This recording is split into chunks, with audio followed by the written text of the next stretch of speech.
So yo, what's up mga ka-good vibes for today's video is flex lang po natin yung honor uli po ng anak ko guys. Siyempre ano sa amin yun, thankful sa amin yun mga magulang, masaya kami na naging honor yung anak namin kasi tawag dito napawi na yung mga paghihirap at puyat. Diba? Masaya yung ganun. Papa to. Academic Excellent Award, Alexa Marie. Siyempre, papakita ko sa inyo guys. Teka lang, wait lang. Academic Excellent Award with honor.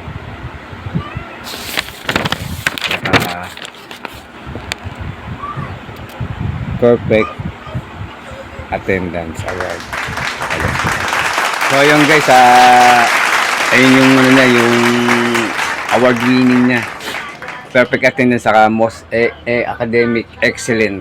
Wow! Wala man lang pang regalo sa bunso ko pero maintindihan naman yan eh. Maintindihin yan. Yung bunso ko na yan. 'Di ba, Alex? Guys, isasayaw ko na lang siya. Isasayaw ko na lang siya rito.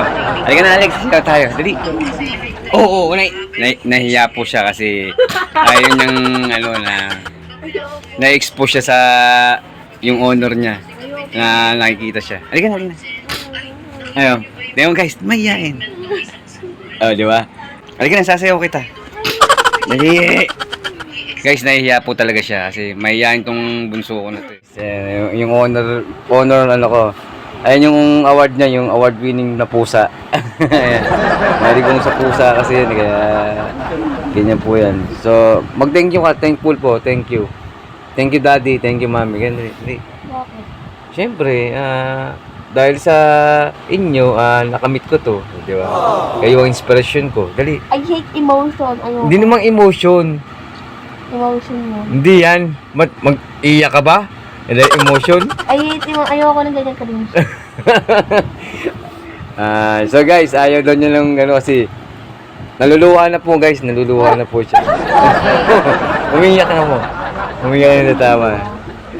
Di naman guys yan ang with honor ko, di ba? Napakagaling sa school niyan. Di mo, sobrang galing talaga. Guys, thank you sa suporta daw, sa suporta. Dahil kami raw ang inspirasyon niya. Gawa nga nun. So yun guys, yun lang po yung video na iano ko ngayon kasi medyo masama rin yung pakiramdam ko kaya yung award winning muna ng bunso ko ang minidyo ko. So yun guys, thank you po. Award winning. Peace out.